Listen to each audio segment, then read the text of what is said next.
მოგესალმებით ყველას, ბატონო პრემიერო, პატივცემულო ელჩო, პატივცემულო დეპუტატებო, ძვირფასო სტუმრებო, ბიზნესის წარმომადგენლებო, დიდი მადლობა ყველას დღეს მობრძანებისთვის. დღეს წარმოგიდგენთ პროფესიული განათლების ახალ ხედვას და პირველ რიგში მინდა ვთხოვო ბატონ ირაკლი ღარიბაშვილს მისასალმებელი სიტყვისთვის. გთხოვთ.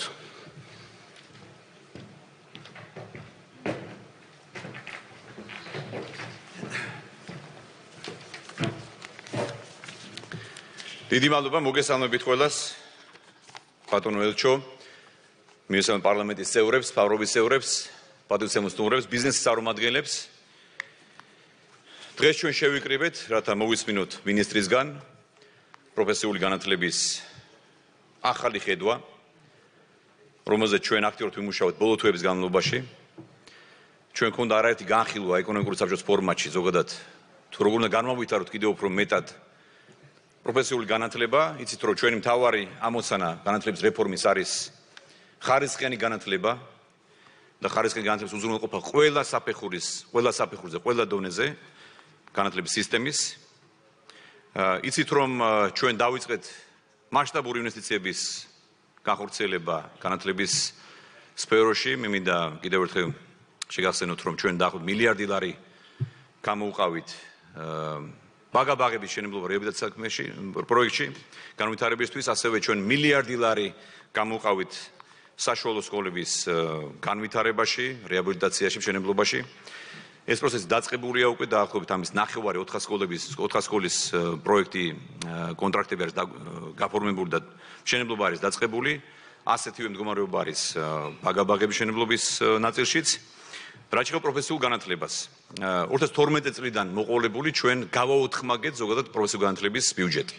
გავაოთხმაგეთ და მინდა გითხრათ, რომ დღეის მდგომარეობით 30 საჯარო პროფესიული კოლეჯი არის შექმნილი, სახელმწიფო კოლეჯი არის შექმნილი, 40-მდე ლოკაცია არის გამოყოფილი, თავის ფილიალების ჩათვლით მე გულისხმობ, 45 კერძო კოლეჯი ფუნქციონირებს დღეს ქვეყანაში და წელს რეკორდული 95 მილიონი ლარი ჰქონდა ბიუჯეტი პროფესიული განათლების.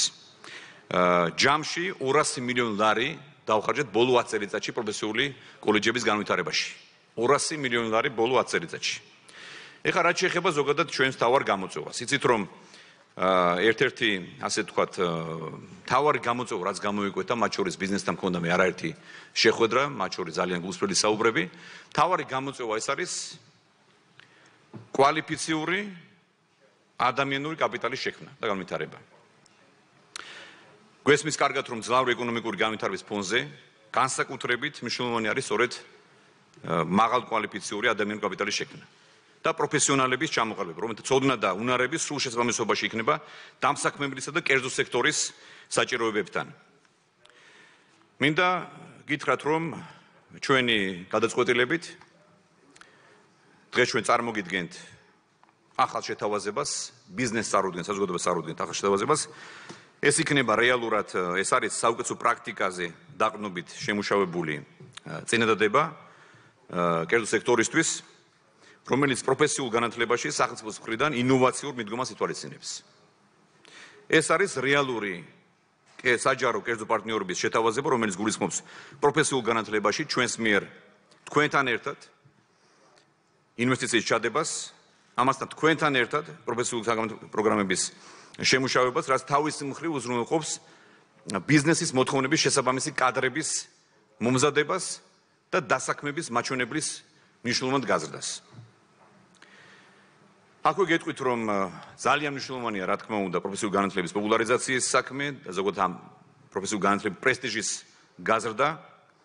ამ მხრივ, რა თქმა უნდა, ჩვენ აუცილებელია, რომ ჩვენი ძალისხმევა გავაერთიანოთ მთავრობამ და ბიზნესმა ორივე ერთად.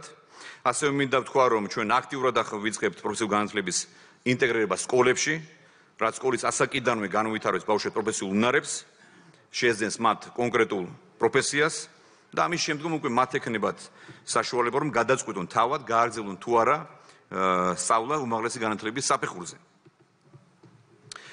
ასევე მინდა რამდენიმე კონკრეტული, ასე ვთქვათ, ციფრი მოგაწოდოთ და ფაქტებით გესაუბროთ, კიდევ ერთხელ შევახსენოთ საზოგადოებას. რომ როგორც გვაღნიშნეთ, ერთი მთავარი გამოწვევა არის კვალიფიციური მუშახელი დღეს ბაზარზე, გვაქვს ძლიერი ეკონომიკური ზრდა, მაგრამ არ არის მიწოდება, ასე ვთქვათ, კვალიფიციური მუშახელის. რაც სერიოზული პრობლემაა. ჩვენ 2-3 წლის წინ მქონდა პირიქით მდგომარეობა, შეიძლება ასე ითქვას, და დღეს სიტუაცია რადიკალურად არის შეცვლილი. აი მაგალითს გეტყვით, რომ იანვრიდან სექტემბრის ჩათვლით ჯანდაცვის სამინისტროს დასაქმების სააგენტოს შემოსული ვაკანსიების თანახმად. ჩვენ მხოლოდ ამაზე მინდა გესაუბროთ. გამიგვითა ყველაზე მსხვილი სფეროები. ეს არის საბიტუმო და საცალო ვაჭრობა, განთავსების საშუალებები, სასტუმროები, უზრუნველყოფა და საკვების მიწოდების საქმიანობა, კვების ობიექტები, როგორიც არის არასწორო ბიზნესი და ასე შემდეგ. ასევე მესამე მმართველობა ადმინისტრაციული და დამხმარე მომსახურების საქმიანობები. მეოთხე მმართველობა ჯანდაცვა და სოციალური მომსახურების საქმიანობა. სულ სააგენტოში დღეის მდგომარეობით 10,000-მდე ვაკანსია არის დაფიქსირებული.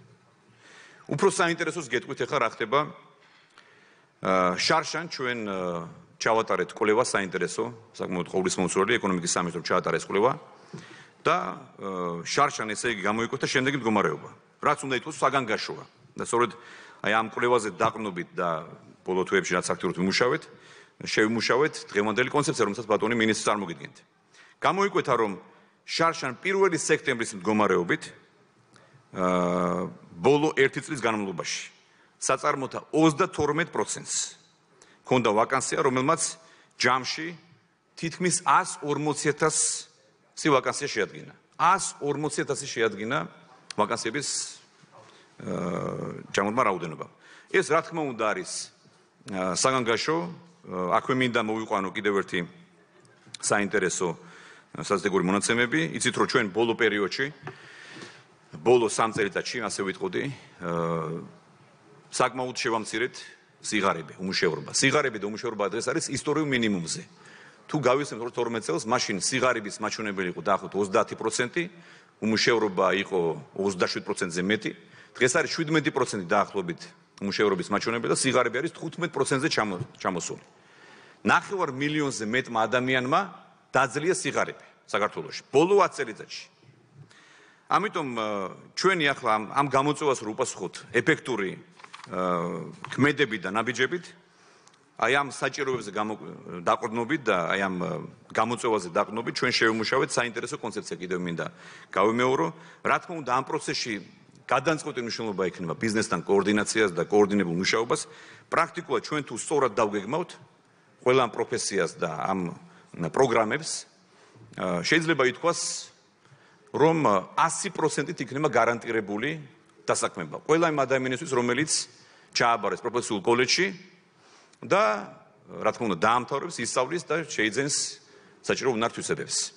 აი ეს მინდოდა მოკლედ მე თქვა თქვენთვის, მე მინდა მადლობა გადაუხადო ბატონ გიორგი ამილახვარს, რომელმაც ძალიან აქტიურად იმუშავა ბოლო თვეების განმავლობაში, მას შემდეგ რაც დაინიშნა ministrad. Ვფიქრობ საინტერესო კონცეფცია არის, მანამდე რა თქმა უნდა სააგენტოში იყო დამუშავებული მთელი რიგი ხედვები და ახლა ვთხოვოთ ბატონ მინისტრს წარმოგიდგინოთ ეს ახალი ხედვა და კონცეფცია. დიდი მადლობა.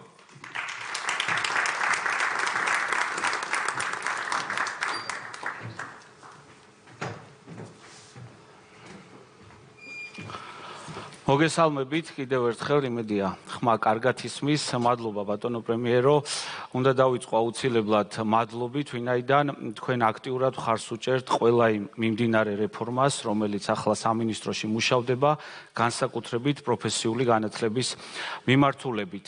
პრემიერმა ისაუბრა ეკონომიკური განვითარების იმ ნიშნულებზე, რომელიც დღეს ქვეყანაში გვაქვს და ჩვენ ვიცით სულ ბოლო კვლევა ბიზნესის, სადაც პირველ ადგილზე პრობლემად, საჭიროებად დღეს სახელდება სწორედაც რომ პროფესიული უნარების მქონე კვალიფიციური კადრები.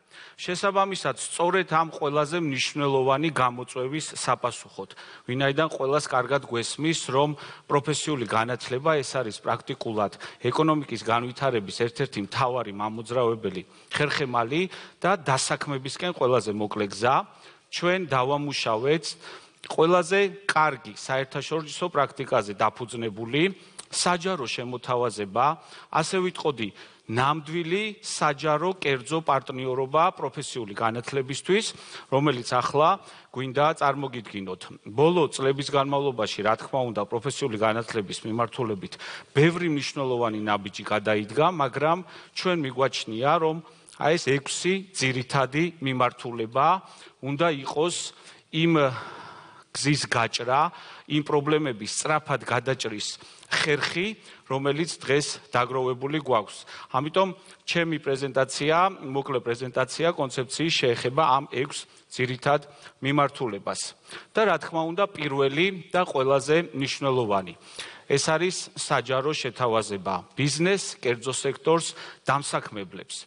ჩვენ ბოლო წლების განმავლობაში დაახლოებით 200 მილიონ ლარზე მეტი დავხარჯეთ პროფესიული კოლეჯების, საჯარო კოლეჯების განვითარებაში, მათ შორის კერძო კოლეჯებსაც სხვადასხვა გადამზადების პროგრამებში ვაფინანსებთ და ვეხმარებით, თუმცა გამოცდილებით, საერთაშორისო პრაქტიკის ანალიზით ჩვენ ამ ყველაფერმა გვაჩვენა, რომ შეუძლებელია იმ ნიშნულებზე, იმ შედეგებზე გასვლა, თუ კიდევ უფრო ახლოს არ ჩავრთავთ ბიზნეს, კერძო სექტორს და უკვე რეალურად სახელმწიფო გახდება. არა მხოლოდ ტექნიკური მხარდამჭერი პროფესიული განათლების განხორციელებაში, არამედ თანაინვესტორიც. ჩვენ ზათა ვართ თქვენთან ერთად დავხსნით უკვე ამ ფანჯარას და ოფიციალურად 15 ნოემბრიდან ყველა ბიზნესის წარმომადგენელს, ბიზნესთა ჯგუფს თავიანთი იდეების ფარგლებში შეეძლებათ მომართონ სამინისტროს. თავარი რაც თქვენ უნდა დაგვისაბუთოთ, ეს არის თუ როგორ შეძლებთ იმ ადამიანების გადამზადებას და შემდგომ დასაქმებას და ჩვენ მზათა ვართ. კი, გარდა ფინანსური, გარდა ტექნიკური მხარდაჭერისა, გავხდეთ ამ პროცესის ინვესტორებიც და აქ ნაჩვენებია ყველა შესაძლო მოდელი, რომელიც შეიძლება იყოს ჩვენი თანამშრომლობის ფორმატით, ეს შეიძლება იყოს ახალი კოლეჯის ერთად დაფუძნება, არსებული კოლეჯის მართვაში გადაცემა, არსებული კოლეჯის მიმართულების მართვაში გადაცემა, საწარმოს კომპანიის ბაზაზე სხვადასხვა მომზადება-გადამზადების პროგრამების მხარდაჭერა და იქ შექმნა, ასე ვთქვათ, მინი ტრეინინგ თუ კოლეჯის მოდელი, ან ნებისმიერი სხვა, რომელიც ეფექტურად დაგვანახებს, რომ უზრუნველყოფილი იქნება თავარი ამოცანა. და ამოცანა კი, რა თქმა უნდა, გახლავთ განათლება და დასაქმება. შესაბამისად, ჩვენ გთავაზობთ ერთობლივად შევქმნათ და განვახორციელოთ პროფესიული განათლება, ჩვენ როგორც ტექნიკური მხარდაჭერის თვალსაზრისით, ასევე მეთოდური, ასევე პროგრამების შექმნის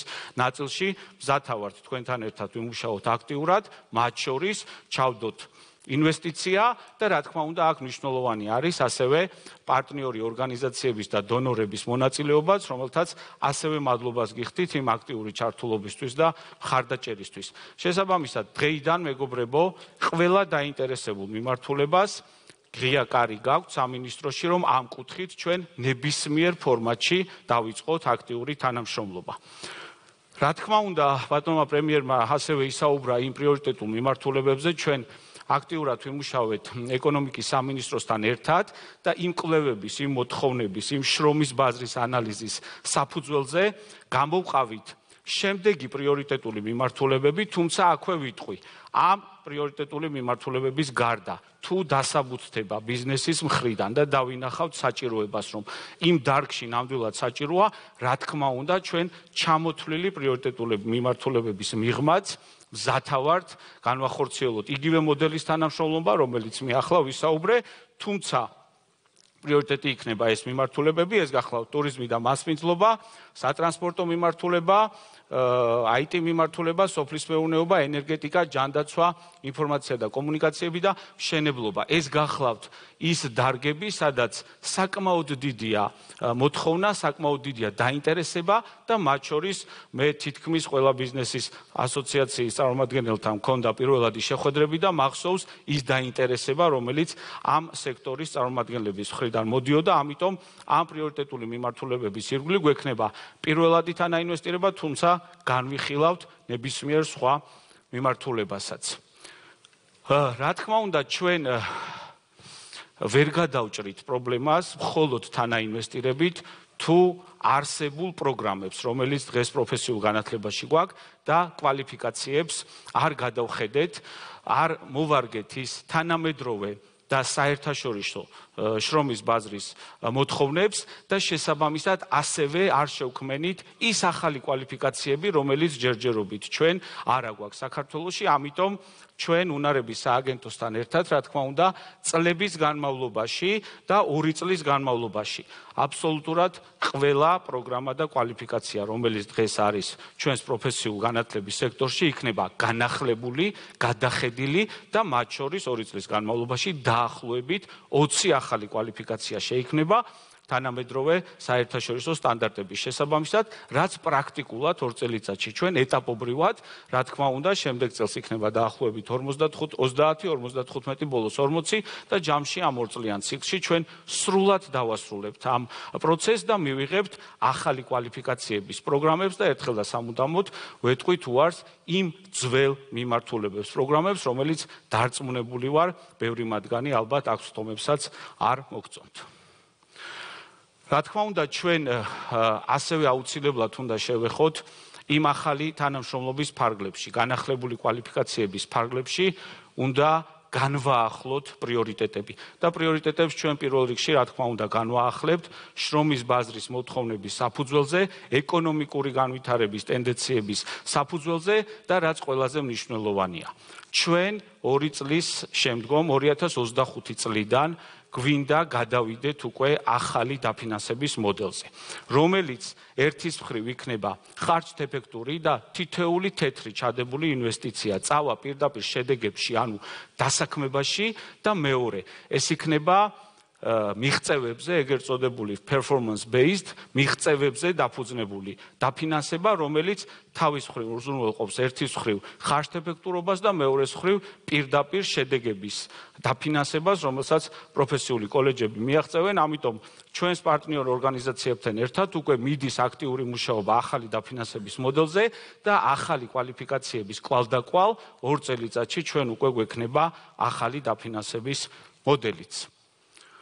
ერთ-ერთი ყველაზე მნიშვნელოვანი ღერძი ალბათ, რომელმაც უნდა შექმნას და შეკრას ჩვენი კონცეფციის ნაწილი, ეს არის კვალიფიციური მასწავლებლები და ბატონო პრემიერო, თქვენი დავალების კვალდაკვალ ჩვენ დავამუშავეთ რამოდენიმე მიმართულება თუ როგორ უნდა ავამაღლოთ პროფესიული განათლების მასწავლებლების კვალიფიკაცია, უნარების სააგენტოში მიმდინარეობს აქტიური მუშაობა ადგილზე, როგორც მასწავლებლებთა ქსელის განვითარებაში, ასევე სხვადასხვა ტრეინინგ მოდულების დამუშავებაში, რომ მათ ადგილზე აღმოუჩინოთ კვალიფიკაციის ამაღლება, მაგრამ რაც ყველაზე მნიშვნელოვანია.